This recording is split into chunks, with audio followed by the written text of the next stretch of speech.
Confidence is something that we underestimate the importance of. We treat it like a nice to have instead of a must have. We place value on knowledge and resources above what we deem to be the soft skill of confidence. But by most measures, we have more knowledge and more resources now than at any other point in history, and still, injustice abounds and challenges persist. If knowledge and resources were all that we needed, we wouldn't still be here. I believe that confidence is one of the main things missing from the equation. I'm completely obsessed with confidence. It's been the most important journey of my life, a journey that, to be honest, I'm still on. Confidence is the necessary spark before everything that follows. Confidence is the difference between being inspired and actually getting started, between trying and doing until it's done.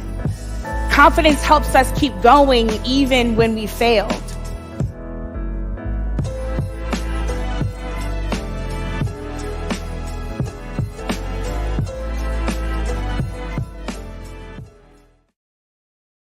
Hello and good evening. Thank you for joining me tonight on Real Talk with Jean Price. We have a wonderful show in store for you today. Listen, I want you to like, I want you to comment, I want you to share. I want you to go and tell every sister that you know you need to watch tonight's show. It's going to be powerful. It's going to be impactful. It's going to be great because especially as a woman, I always like to talk about topics that motivate, that push you, that move you. And it just reminds me of Michelle Obama, who wrote the book Becoming. And I think this show really adds that level of uniqueness to it. So listen, I want you to come and I want you to join me tonight. We want to have a great discussion. I have a wonderful guest who's going to be joining me. I want her to come to the stage. She's so amazing. I watch her from afar. She's doing a great work in this world. You make sure you tag your friends. You want to watch this show tonight. Help me tonight, my viewing audience. I want you to help me welcome my guest, Danielle Marshal, to Real Talk. Hi, guys. How are you? I am great. Such an honor to be here, Lady Price. Thank you so much for the opportunity. Well, it's an honor to have you on the show. Like I said in my opening statement, I do see some of the things that you're doing. And I love the clip. I want to start by saying the clip that we were watching as the show started, dealing with confidence. Tonight's show is talking about embracing you. And I want you to share with my viewing audience. First, tell us a little bit about yourself. Sure. So my name is Danielle Marshal. The brand, my household, I'm calling it a household brand because that's what it will be. Yes, it will. It's called the Style Marshal. Established in 2014. I am a preacher's kid. I grew up in DC. I moved to New York about 11 years ago to pursue my fashion career. It's so amazing how I look back at like my life, honestly, and I'm just like, how did I end up here? Because I have a undergrad degree in political science, a graduate degree in education, not using it at all. But the education thing is coming about. So that's definitely, I see God doing something with that. But yeah, just someone that grew up in a church, always loved fashion. Obviously, church fashion was always my parents being a PK, always put me in like the little frilly stuff and the socks and all that. But I like to dress myself even then when I was younger, like toddler age. I loved patterns. I loved colors, but back then, because I'm in my 40s, no one had a stylist. And that was not even like heard of. You couldn't really like build a career basically off of fashion at that time.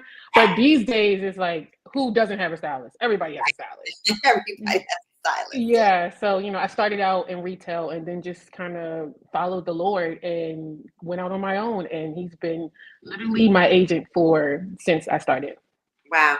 I love what you said about being a PK kid and how it started. It's that innate thing that God puts inside you, how you were going in one direction and you wind up going in another direction. I think that's so powerful because sometimes, Danielle, we give up or we don't sometimes take that path to see what's going to become of it. Exactly. And I love the fact that you spoke about that because somebody may say, well, no, I'm not going to do it because I'm supposed to go that way. The Bible says that your steps are ordered. And we can all see that your steps were really ordered because we see your passion. I see your passion in your styling, the what you do. So let me ask you, here it is, we have this fashion industry. It's so Mhm. it's so huge, right? How important is confidence when you're styling, or when, you know, when people put on those clothes and they're like, wow, because I know how I feel. So talk about that a little bit. It's completely important. As the clip was playing before we came on, the one thing I wrote down, it just hit me like a ton of bricks when it said, confidence is a necessary spark before everything that follows. I Yes. mean, that can go so far, like in ministry and what you wear and who you choose as your mate. Like, I mean, that statement was so powerful. And I just believe that, let's just talk about when I style. I have to be confident in the gift that God's given me. He's Right. given me an eye for detail, because I have come across clients that are just like, oh, no, I would never wear that. Or no, that's not my color. Or no, that's too much for me. But if I'm not confident in who God created me to be and what He's given me and my eyesight and the way that I can see, my creativity, then I will be like, you know what, she's right. I'm just going to pick this. But that's not me pushing them to their next level. That's not me pushing them outside of the box. And that's what I know I'm called to do, to push people and raise the standard, raise their, how they see themselves. So God has definitely given me that confidence in Him first, obviously, in my relationship with Him. And then as far as just like confidence in just trying to, I guess, build their esteem almost. I mean, I'm someone who had low self-esteem, deals with rejection sometimes, even still to this day, honestly. And but when I'm helping somebody, when I'm seeing what, I'll tell you this story. I was working with Soledad O'Brien at the time, Mhm. and there was this man that came in. He was being interviewed by her. Hot day in DC. He came in and was like soaking wet. Like his shirt was just drenched. Literally, you could like wring it. And I could see tall, stout man, and he came in and he just looked so like a kid. He felt so embarrassed. But I knew in that moment, I was like, okay, Danielle, what are you going to do with this moment? Like right here, because it's not always like, quoting a scripture, Right. but it's like your service to these people. Jesus was a servant. So Yeah. I served him and I was like, I'll take care of you, sir. Let me see your shirt. So he had on an undershirt and I went and like steamed it. I got it all dry. The look on his face when Wow. I gave him back the shirt, it was almost like this huge guy turned into a little toddler, and Yeah. was like, he like just had this blush on his face, like, thank you so much. That's all he had to say. And I felt like God was in that moment, so it's just building somebody else up, even when I don't even feel like that much confident. Yeah. But when I'm helping somebody else, it helps me. So confidence is the number one thing, like the number one thing, confidence in your creator, confidence, because then you get confidence in what your purpose is. And Right. then you can help somebody else reach their confidence and let them know. I honestly, I do believe also that I was born to, I have a gift of encouragement. Like I just love to make people feel better, Yeah. regardless. I mean, it doesn't matter about what you have on. It's just like I like people to feel good. Right. So God's given me that as well. So yeah. That's beautiful. And that's a great segue into my next question, because in the world today, right, Daniel, I Hmm. think you can attest to this. If Yes. people are made to feel, if you don't have name brand, then Oh, you're almost beneath somebody. And I kind of want to talk about that with the people, please. with you, and with those that are watching, because Yes. if you don't have name brand, then you're not part of the clique. You're not accepted. That's the better word. I think Mm-mm. that is such I don't like that, because it Nope. might be somebody that can't afford to have the name brand, but guess what? The quality of their character is amazing. They just Definitely. just as tall as somebody that has on, Jimmy Choo shoes. Let's talk about Absolutely. that. I want to dialogue about that a little bit, about Oh yes. This is name like my brand. favorite. All right. For sure. Because I mean, let's just talk about it. Jimmy Choo, Mac, Gucci, Chanel, that does not take away depression.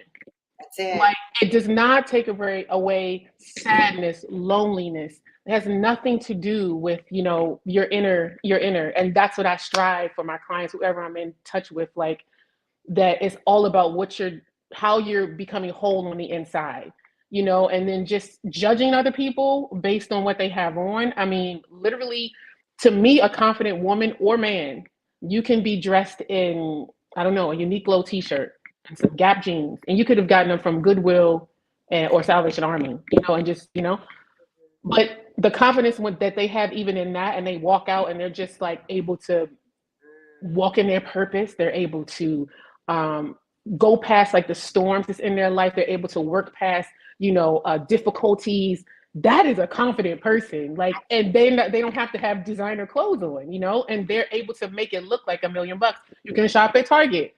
And because of your confidence in yourself and who you are and whose you are, it's almost like, yeah, I don't need a Gucci bag. It's nice, child. I have one and I love mine. But at the same time, you don't need it to make you feel better about yourself. And then to look down on someone who doesn't have, that's definitely not Christ-like. It's definitely, I'm so not a cliquey person. I actually cannot stand them. I'm so an underdog person. So the person that's like left to the side when the clique is over here, that's the person I'm going to. That's awesome. Because that's what Jesus would do. You know what I mean? And that's obviously their confidence needs to be raised, because they need a good core group of people that believe in them, or even believe in them more than they believe in themselves. Absolutely. So I'm so not for looking at people less than, period. Right. Doesn't matter if you're in an apartment or $1 million home. Like, if you're nasty, you're nasty even with the Gucci bag. That's right. That's right. I mean, we know how church can go, honey. Oh, I love it. I love it. Come on now. I grew up in church, so I can tell you some stories, but praise God, that is not this show. I want to say this to you, Daniel. Angela chimed in and she said, all it takes away from, and I like this, is your bank account. And it's like, so when I say to you, it's so true. And I love the fact you said it does not make you happy, it does not bring you joy. And most importantly, it does not even bring you peace. No. It has a way of making other people look, you're like, ooh, ah. But at the end of the day, it doesn't even mean anything. Because if your inside, to your point, is messed up and ugly, it doesn't matter. It doesn't matter because then you're trying to project something that's not really you. My husband, I will tell you this really quickly. One of my bosses from years ago, multi-millionaire, billionaire guy. And I love the story you told about having on a t-shirt and jeans. We saw him one day, we went out to the beach and he had on a sweatsuit, very simple, driving a tourist car, and the man was filthy rich. And I'm glad you shared it. So if somebody's listening to us today, hear this. When you have, you don't have to show it off. You don't. That confidence is like, I don't have to prove to somebody that I have. I can just be myself with jeans and a t-shirt on. So I'm really grateful that you said that. And Amy chimed in tonight and she said, love that your gift includes getting people outside the box. I'm trying to read it. Give me 1 second, Danielle. Love that your gift includes getting people outside the box they have put themselves in. Yes. He loves that. That's really, really good. So let's go a little further in talking about fashion. Can you kind of share with us, when you do fashion, as you mentioned, you also have a degree in education. Are there any type of classes or anything that you give that people want to know because we all have different body shapes. There's the apple shape, there's a pear shape, there's a banana shape. How do people decide, Danielle, what fits their body shape? Well, yes. So I have definitely been charged by the Lord and by really, I would say influential voices that have kind of charged me to get out there more, doing TikToks and Reels, just doing quick videos of how-to videos. But even still, God is expanding my business to where I'm about to start offering fashion styling classes for any age. Yes. And I see it going like obviously nationally, but globally, and obviously in the digital world. But yes, that stuff is very intricate, and that definitely goes with, like, say, if you hire me, we talk about that in our wardrobe consultation.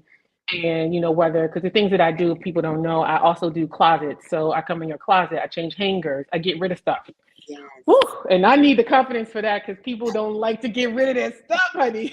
I'm like, this sweater is peeling, this shirt is faded, this white is yellow, it's time to go. But so God has allowed me to do that too, and that actually helps them kind of release. It's just so important to, when you get rid of stuff, to open up the door for something new and something fresh. So we do that in closet auditing, and when I do photo shoots and video shoots, it's the same thing. We talk about what works and what won't work, and they can say, I have a questionnaire, and they can say, I only wear these colors. I just did a shoot for a pastor. She was just like, I like black, white, and gray. Don't push me to colors. That's not who I am. I ended up getting her this bright, because I mean, and that's another thing. I pray, obviously. I include the Holy Spirit every time I get a client. So I pray before, and I'm like, hey, God, what's your direction? Because He knows the future. He knows where, say, Lady Jean Price, where she's going. Right. If she's going to be a nationally syndicated show, how she look? Is she Right. a Tamron Hall? Is she So I asked God those things. And so when I was shopping for her, there was this beautiful, like, fuchsia top. Love it. Gorgeous. So got there, wasn't wearing it. Wasn't just, I mean, actually the graphic designer and the photographer was like, you need this shirt. Put it on. You got to. She put it on. She ended up buying it. Like, yes. So it's like, that's the part of pushing outside the box. That's the part of what I do, because this is why you hire an expert. They will know your body type. Another thing God's gifted me with is, like, I'm able to see, like, I love your blouse. I'm able to see, like, okay, I think I know how I can go in a store and say, Lady Price would like this. Okay. And even if I just sent you something, you'll be like, oh my God, I love it. Right. So right. that's something that I don't know. I guess that could be discernment too. Like, I can just pick up what someone likes, and then I'm like, I know how to structure, but not too far. Right. And I was going to ask you, Danielle, about the bright colors. I'm so glad you talked about that, because I'm a person, right, that I love red. I love that. I think red is good on my skin tone. I mean, I think so. You may have a different opinion. And you know what? It's not the color of Jezebel, because church folks Thank think you. of that. Thank you. No, it's not. I like red. I love fuchsia. I love orange. And I was going to ask you about that, about jumping out there in bright colors. I think bright colors to me makes me feel alive. It's an excitement to me. I love bright colors. I love black. I like it because it makes me look slimmer. But bright colors to me just have a different feel. Do you find, like, because you brought it up, do you find when you're picking and choosing these colors that when people do put it on, and I know you express one person, like, it really does something for you. To me, oh my gosh, absolutely. I love wearing it myself, and then when I do present those colors, they'd be like, I don't know.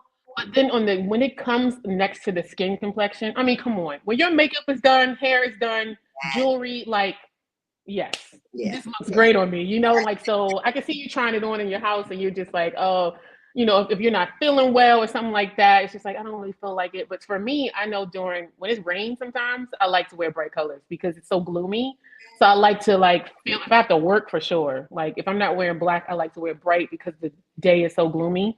But it does make you feel good. And what I was going to say for the other question we were talking about is, you will get the compliments on, like, the nice designer stuff. Really, if you look good, you're gonna get compliments anyway. But don't live your life based on compliments. Like, don't thrive off the compliments. As long as you know that you look good, as long as you know that you are tasteful, you are modest, you represent Christ, or your home at least, like, that's all that matters, because the compliments will fade. People change, and you cannot be hung up on what people think about you. That is getting deliverance about what people think. That's really true. Angela chimed in again, Danielle. She said, I'm learning to appreciate bright colors more and more. I really love bright footwear. Now, I like that. I like that. Wait a minute, bright footwear. That's another thing that I think is beautiful. Like, because I have these beautiful Kelly green sandals. And when I put them on my feet, I'm like, yes, they make your toes. They even make your toes. I was like, all right. Yes. So thank you, Angela, for that. Yeah. Nike has a Nike executive made this statement. He said, the first rule is to break the rules. How do you feel about breaking out of the fashion norm when you're styling? Oh, I love it. You guys, you can say I'm a rebel. And one reason, and we hadn't talked about this yet, but I love patterns. I love patterns, and I love mixing them. Huge, like, who does it very well, who's one of my, like, he's been a mentor, is stylist Jay Bowling. Okay. With his clothing line, like, the mixing of patterns, the colors the same. I love that. I feel like that's my one of my gifts too, is to, like, break the rules by mixing patterns. Even if it's like, a shoe, and then it's a whole, like, you have like a leopard shoe and you got flowers on your dress. Like, I know it sounds crazy, but it's fire. Like, when it comes together, it's just fire, so that is, like, one of the things that I love to do, mixing prints. I love leopard. And I have to be careful because sometimes I will kind of, like, put I try not to, not my so much my budget, but just I try not to like put what I love onto other people. Okay. I do like give them options, but Yes. I mean, there's classic things, and this is something we could talk about. There's classic pieces you should have in your closet. There's Right. classic patterns you should have in your closet. Plaid, beautiful, always will never. It's classic. It'll never go out of style. Okay. Leopard, even if you think leopard is too much, at least a leopard shoe or a leopard belt will take you a long way. Mm, like So, things like that, like you said, a Kelly Green shoe, or if you don't want to go that far in a pop color, you can get a Telfar bag. He needs to give me a free one for saying this, but like, the pop colors that he has, the bright pinks, the blues, Telfar has so many colors. like that. So if you want a pop color with your bag or accessory, that works as well. And you can, brighten up your black, Okay. brighten up your grays, your navies, your earth tone colors. And yeah. I like that. I have to tell you, one of your clients have chimed in, and it is Alyssa Stiley.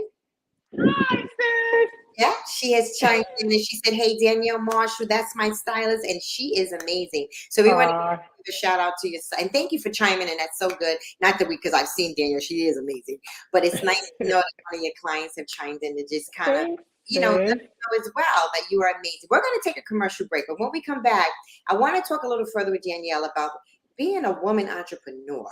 I want you to kind of talk about that a little bit in the fashion industry. Listen to my viewing audience. We'll be right back with more with Danielle.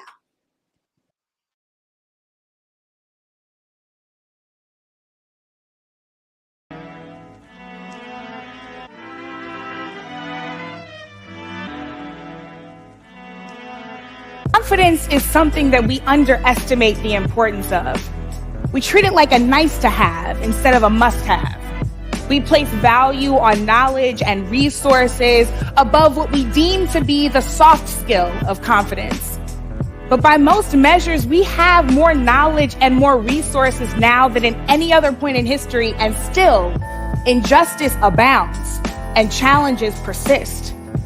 If knowledge and resources were all that we needed, we wouldn't still be here. I believe that confidence is one of the main things missing from the equation. I'm completely obsessed with confidence. It's been the most important journey of my life, a journey that, to be honest, I'm still on. Confidence is the necessary spark before everything that follows. Confidence is the difference between being inspired and actually getting started, between trying and doing until it's done. Confidence helps us keep going even when we failed.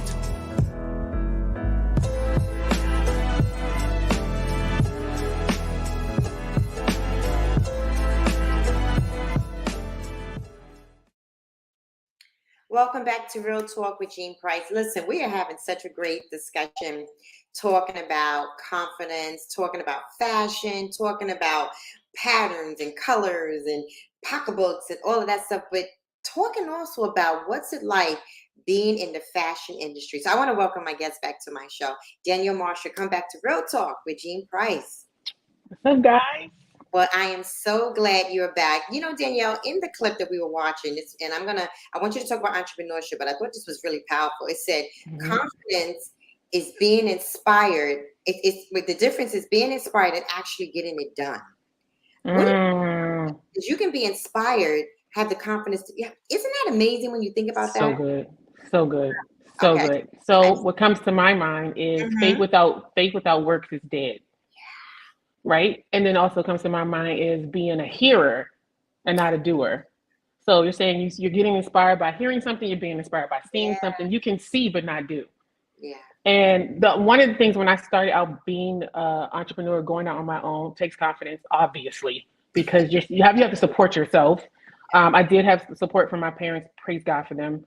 But like I had to really focus in on like, okay, God, is this only like a knack of mine, or is it purpose? Right. Like, is it purpose really? Is it passion and purpose combined? Okay. So I, just having him, and also just the fact that during that time I was pursuing I was working in retail, so I was working at Saks at the time.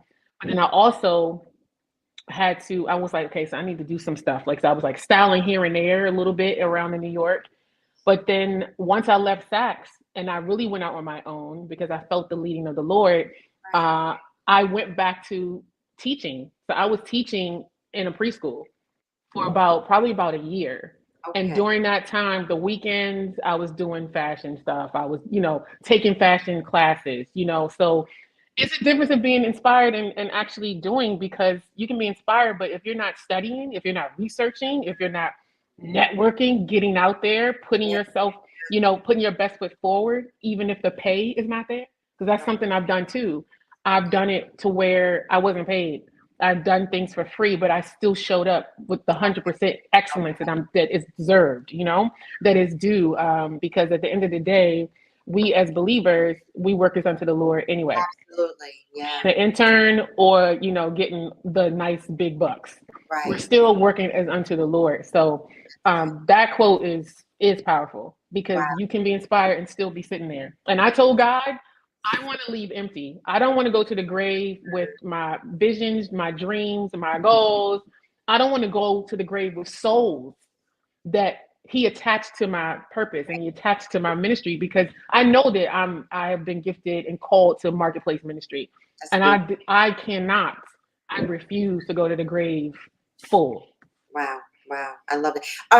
Has anyone ever come and told you that you inspire them by what? Oh my gosh, actually a lot, all the time. And I'm just like, really? And I don't know, I just don't be thinking. I'm just like, at the end of the day, I'm trying to live my life so that others are, number one, that people see Christ. And he gets the glory always. Yeah. So it's just like, if they say it about me, I'm just like, oh, that's God. I mean, I just never take the credit, because I shouldn't. Right. Because his gift, it's him choosing me, it's him calling me, it's him knowing me before I was in my mother's womb.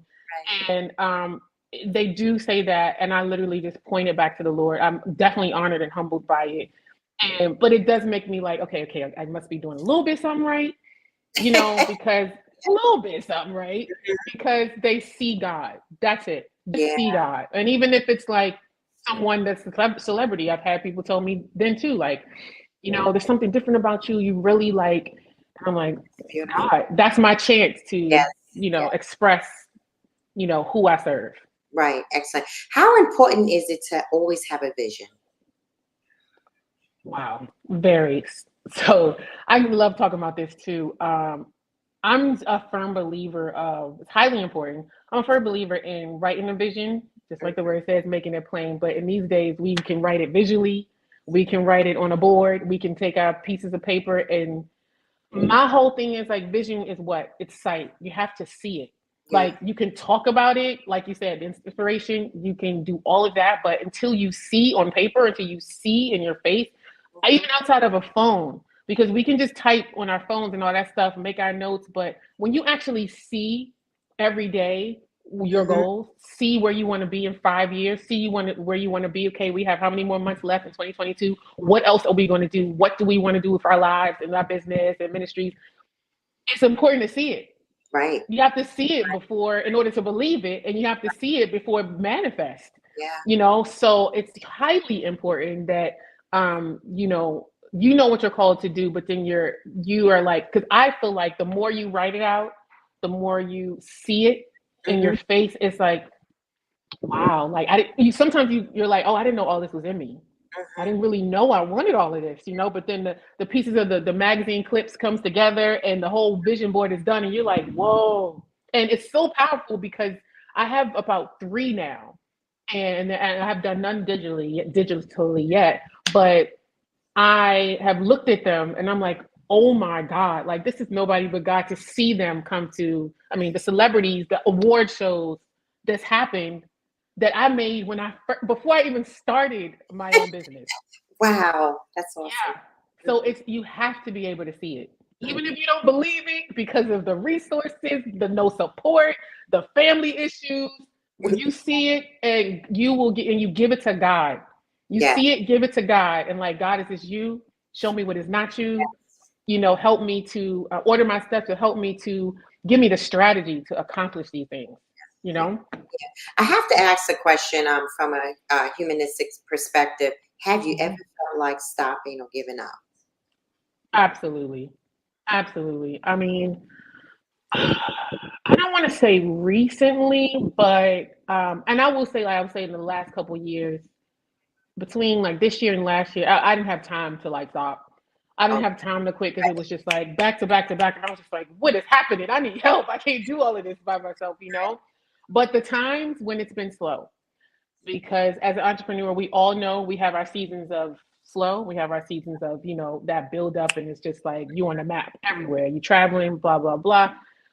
So yes, there's been times where it's been slow and I'm just like, you know, maybe I just need a regular job. You know, maybe, you know, or it's just like when the clients may not be repeat, they usually one time, or the client will say, you know, I'm interested in this, and then they never call you back. So I'm just like, if that happens a little more than once, I'm just like, is it me, God? You know, is it me? But he had to teach me that, like, no, like rejection is my direction. Maybe you're not supposed to work with this person.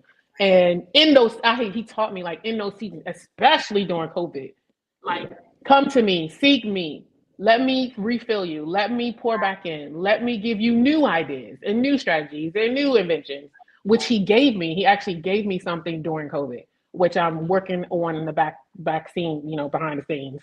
But yeah, like I definitely have wanted to, but I couldn't go but so far. He wouldn't allow me. I mean, even if it was just like I don't know, an email or somebody would text me or something on Facebook, and I'm just like, okay, I hear you guys. It's not the that little time. It's love not note, your. that little love note, right? Yeah, yeah, and or he'll give me like a glimpse. Like I'll see my Yes. dream car. I'll see it like 3 times in that week, and I'm like, all right, yeah, I'm not stopping.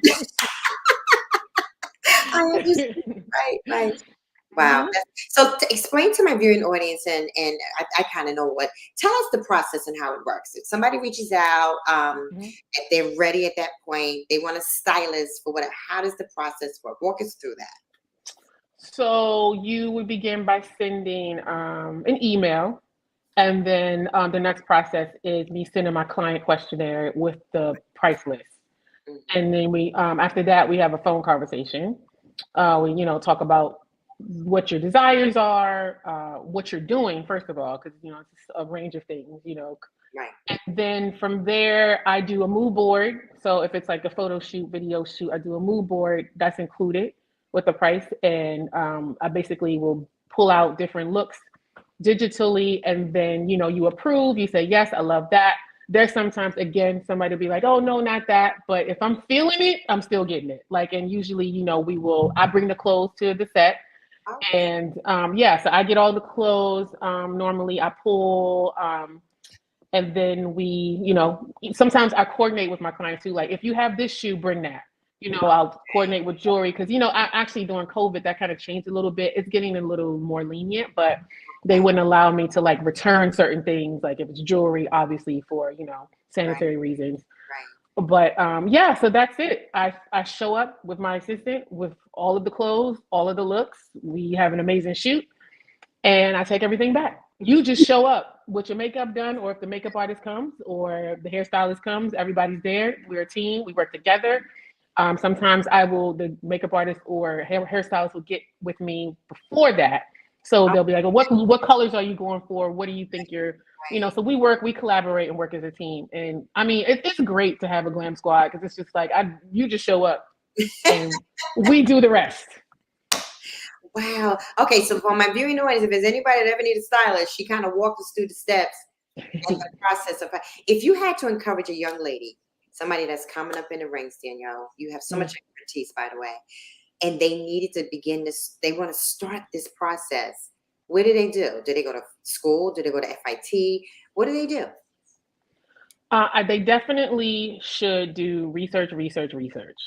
I Mm, say that first because there's a lot of different aspects to the fashion world. I mean, fashion styling, yes, but you can do it in so many different ways. You can do it editorially for magazines, like the commercials I was telling you about. You can do it private clients. You can do it celebrity. If you once you get to that level, you can do personal shopping, which is the same thing pretty much as image consulting. So there's different levels. So the first thing to do is research. The second thing to do is to shadow someone. Find someone that you can shadow. And when you shadow, that's literally you're just going with them. You're learning the ropes. You're seeing how they work. Yeah. You're picking up their skills, their organizational skills. What different products you need, materials you need to make it happen. Seeing even like their mistakes. Because things happen, things get left. Yeah. Sometimes things don't come on time shipping wise. So you shadow the person, definitely take classes, whether they're online. I took classes at FIT. I didn't get a degree, but I just took like continuing education classes That's and good. learned how to like styling tricks of the trade. I learned wardrobing for TV and film because I knew that was on my vision board, and Wow. which I'm currently doing right now.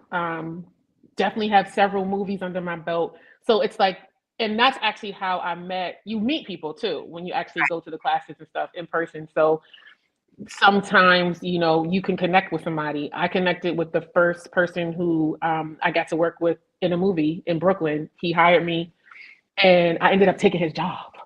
Wait a minute. What? No, Danielle. Yes, Hey, and it was not me. I promise y'all, I am you talking saved about for favor? real. Oh boy. Exactly. I was going to say it's favor. I'm saved. I was not trying to like undercut him, be underhanded. Yeah, like basically it was just, wow. When I say, if you want to know what I do that I wanted to quit, it was then because it was like a job from hell. But not being funny, but I'm serious. And he was a great guy though.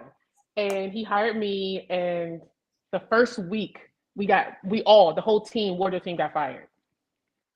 The same night that we got fired, they called me. It was like 3 a.m. We had just got home, because again, 16, 8-hour, 18-hour days, just got home. And he's like, oh no, another team was like, we really didn't want to let you go. So can you come back and do his job?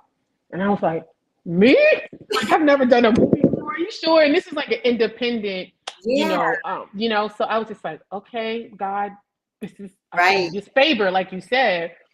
But I did the integral thing by telling the guy because he's the reason I was there. So I spoke to him and he was just like, it's okay, I understand, That's if you need anything, whatever. So it worked out, but it was just crazy how it happened. right. So so you will meet people as you go, go on Eventbrite, see what's happening in your state, in your city, see if they're having fashion events, brunches, things like that. When celebrity stylists come into town, go see them.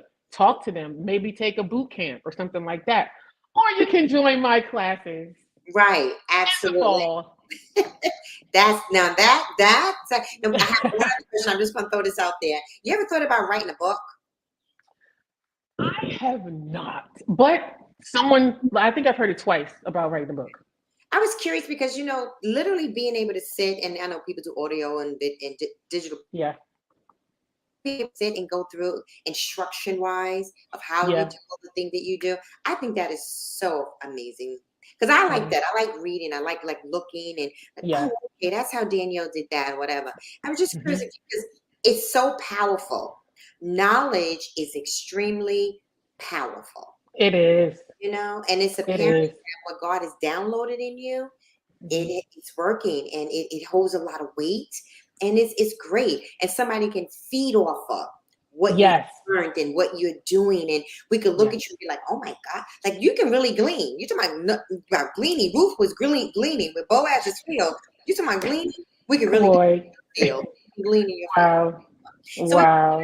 minute words, Danielle, what do you say to the ladies that are watching tonight? Maybe some gentlemen, excuse me, to the viewing audience. What would you say to them? I would say, I think there was the part of the clip. It says something about, having the confidence. The confidence is key, but you having confidence regardless of even when you fail. Because what you have to realize is that there are going to come times when you're going to fail. You're going to mess up. You're going to make mistakes. You're going to hire the wrong people. You're going to get attached, or the wrong people get attached to you. But the confidence to press past that, still go after your dreams, go after your visions, regardless of the age. I tell people all the time, like they don't believe me, but I'm 44, And I started this, like 14 years ago. It wasn't like, I started at 21 and just, and I'm still like, all right, God, I'm about to be 50. I'm on my way. But age does not matter.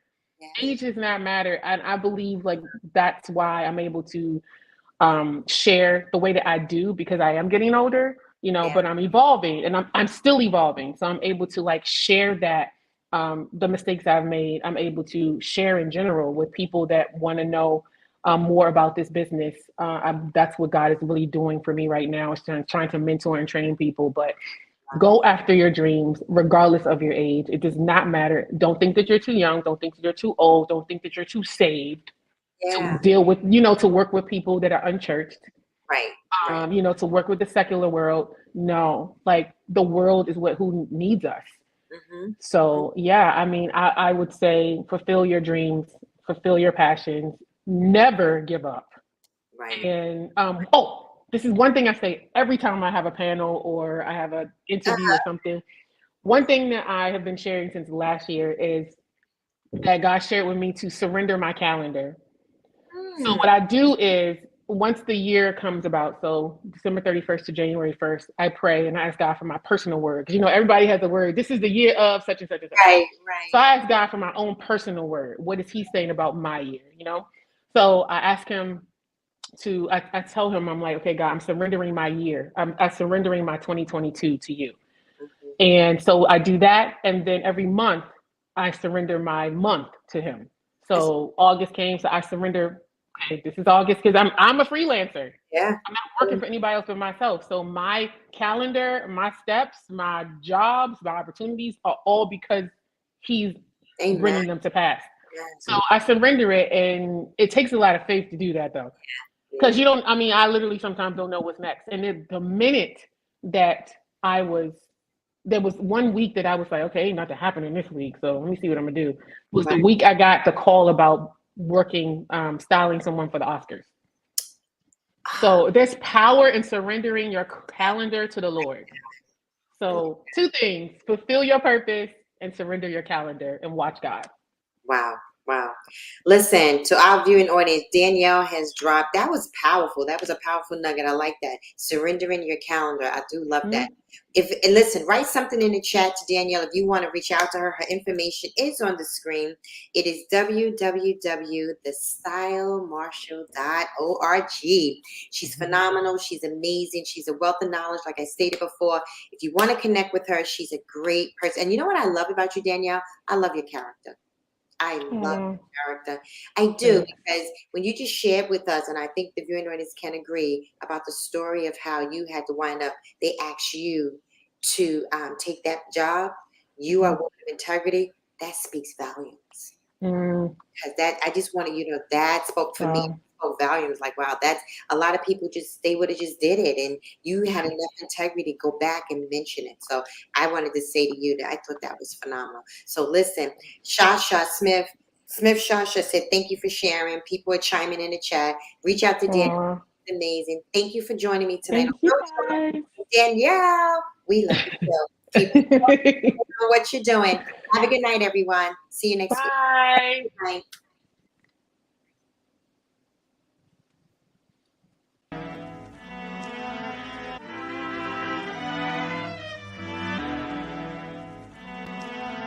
Confidence is something that we underestimate the importance of.